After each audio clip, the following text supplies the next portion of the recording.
Assalamualaikum warahmatullahi wabarakatuh. Alhamdulillah wassalatu wassalamu ala Rasulillah. Apa kabar anak-anak? Semoga selalu sehat ya. Semangat untuk terus mengikuti pelajaran daring selama masih wabah virus corona ini. Kita back to school ya anak-anak ya, kembali ke sekolah. Pembelajaran hari ini lah tentang PAI, bertema tentang indahnya saling menghormati. Nah, terkait bab ini adalah bab 1 pada buku PAI yang sudah anak-anak dapatkan di tangan masing-masing ya. Tujuan pembelajaran kita pada hari ini adalah ada 4 ya. 1, terbiasa membaca Al-Quran dengan tartil ya, artinya sesuai dengan hukum tajwid. Kedua adalah setelah mempelajari Quran surah Al-Kafirun bisa menunjukkan sebuah perilaku yang toleran, simpati, waspada, berbaik sangka, dan hidup rukun. Dan ketiga, bisa memahami makna Al-Kafirun dengan benar. Dan keempat adalah membaca, menulis, dan menunjukkan hafalan Quran surah Al-Kafirun dengan benar. Sebelum kita lanjut ke inti pembelajarannya, kita dengarkan dulu dan kita ikuti sama-sama pembacaan surah Al-Kafirun. Bismillahirrahmanirrahim. Qul ya ayyuhal kafirun la a'budu ma ta'budun wala antum 'abiduna ma a'bud wala ana 'abidum ma 'abadtum wala antum 'abiduna ma a'bud lakum dinukum waliyadin. Baik, alhamdulillah, sadaqallahul kita sudah mendengarkan dan mengikuti sama-sama metode ini surah Al-Kafirun. Sekarang kita masuk ke inti pembelajaran. Yang pertama, dalam hal memahami surah ini ada 4 hal yang harus kita pahami. Yang pertama adalah mengartikannya.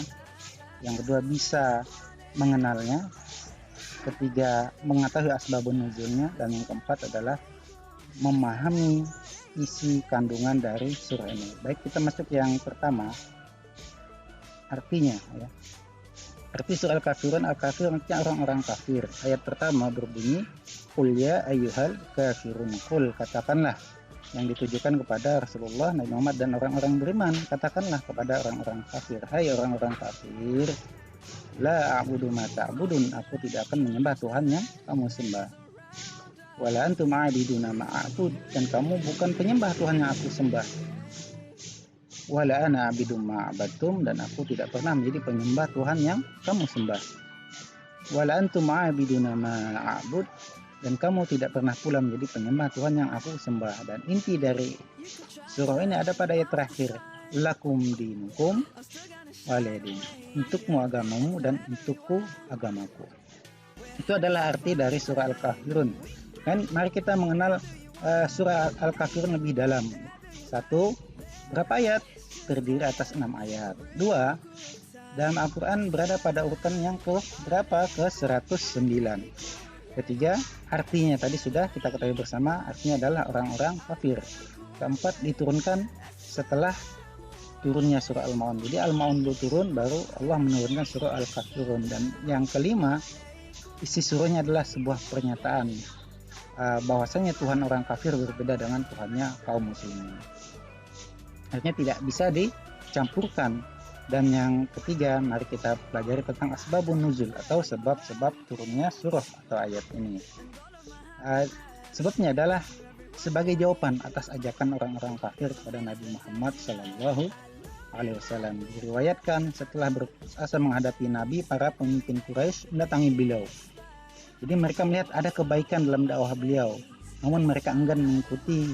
Jadi sebenarnya kaum kafir Quraisy merasa ini benar, agama Nabi Muhammad adalah benar, mukjizatnya benar, apa yang dikatakan semua benar, tapi mereka enggan untuk ikut dan masuk Islam. Kenapa? Karena kecintaan mereka untuk bertaklid buta. Apa itu taklid buta? taklid buta adalah sebuah sikap kaum Quraisy yang ikut budaya adat istiadat nenek moyang yang menyembah berhala dan enggan untuk menyembah kepada Allah SWT semata-mata karena ikut ibadah-ibadah penyembahan yang dilakukan oleh nenek moyangnya dengan alasan untuk menjaga kemurnian atau budaya masyarakat peninggalan orang tua. Akhirnya mereka berkata, marilah kami atau kita menyembah Tuhanmu untuk suatu waktu dan kamu juga menyembah Tuhan kami di waktu yang lain. Dengan demikian ada perdamaian di antara kita dan permusuhan akan lenyap. Ini adalah sebuah negosiasi tawaran atau sebuah strategi kaum kafir untuk merayu Nabi Muhammad. Jika ada pada ibadah kami kebenaran, Anda bisa mengambil. Kalau jika ada kebenaran pada ibadahmu, kami juga bisa mengambilnya. Ini adalah sebuah negosiasi tawaran agar Rasulullah SAW mau mengakui Tuhan mereka. Tapi apa? Dengan turunnya surah Al-Kafirun maka jelas ada pembatas yang jelas, tidak bisa dicampur adukan antara agama Islam yang hak, yang lurus dengan agama penyembahan berhala kaum Quraisy yang jelas-jelas adalah batil. Jadi kalau kita runut, ada beberapa cara yang dilakukan oleh kafir Quraisy. Pertama, mereka ngajak damai. Ngajak damai tidak berhasil, mereka ngajak okelah kita sembah Tuhan yang sama. Jadi tidak usah kita ribut lagi, sama aja Tuhanmu, Tuhan kami ya, berhala dan Allah itu sama saja, kira-kira begitulah mereka berkata. Kemudian gagal juga, mereka tawarkan lagi, kalau gitu kita bagi kekuasaan. Kalau engkau mau mengikuti Tuhan kami juga dan kami juga boleh ikut Tuhan kamu, kita bagi kekuasaan juga. Ditolaklah Nabi Muhammad. Akhirnya tujuan sebenarnya adalah untuk melemahkan dakwah seruan Nabi Muhammad untuk menyembah Allah semata. Itulah tujuan mereka yang digagalkan dengan turunnya surah Al-Kafirun ini oleh Allah Subhanahu wa Ta'ala.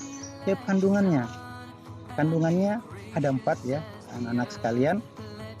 Tetapi sebelum kita masuk ada sedikit informasi bahwasanya surah Al-Kafirun adalah surah Makkiyah. Makkiyah artinya adalah surah yang turun di kota Makkah. Lebih jelas lagi adalah yaitu surat yang diturunkan sebelum Nabi Muhammad SAW hijrah ke kota Madinah. Kandungan pertama, Al-Muqashqishah. Artinya apa? Surah Al-Kafirun adalah penyembuh dan melenyapkan kemusyrikan yang mungkin ditimbulkan oleh kaum kafir Quraisy dengan cara membujuk untuk menyembah Tuhan yang pada hakikatnya adalah kemusyrikan itu sendiri. Nah, maka ayat ini adalah penyembuh dan penutup pintu kemusyrikan. Dan kedua, bahwasanya itu penolakan yang tegas ya, yang jelas usulan kaum kafir untuk penyatuan ajaran agama Islam tidak bisa dicampur adukan dengan agama yang lain, harus lurus dan murni karena adalah agama dari Allah. Dan ketiga, sikap dan perbuatan bahwasannya kaum muslimin terutama satu sampai sekarang Rasulullah SAW mengajarkan kita tidak akan pernah menyembah berhala dan patung. Kita hanya menundukkan kepala kita, hati kita hanya untuk Allah Subhanahu wa Ta'ala semata. Artinya tidak bisa dicampur adukan lagi. Dan ketiga, bahwasannya di sini ada sebuah keyakinan, toleransi dan kedamaian. Maksudnya apa? Agama Islam adalah agama yang paling toleran, agama yang cinta dengan kedamaian. Dengan cara apa? Dengan ayat terakhir tadi Al-Quran, lakum dinukum waliyadin. Yakini agamamu dan aku meyakini agamaku. Tidak boleh memaksakan agama kepada orang lain, dan kami pun umat Islam tidak ingin dipaksa-paksa untuk pindah agama. Kita saling mentoleransi. Dengan cara apa toleransinya? Dengan menjaga agama masing-masing dan menjalankan agama sesuai keyakinan dan kepercayaannya, maka akan lahirlah kedamaian, bukan malah menganggap sebaliknya. Logikanya Tuhan itu sama semua, yang penting kita baik dan masuk surga, ini salah. Yang benar adalah masing-masing kita saling bertoleransi, menjalankan agama dengan baik, dengan penuh keyakinan sesuai yang kita yakini, maka insya Allah akan lahir kedamaian. Baik, itu saja mungkin anak-anak. Semoga video singkat ini bisa bermanfaat untuk menambah pemahaman dan ilmu anak-anak sekalian. Mudah-mudahan berkah. Syukran. Walaupun saya akhiri. Assalamualaikum warahmatullahi wabarakatuh.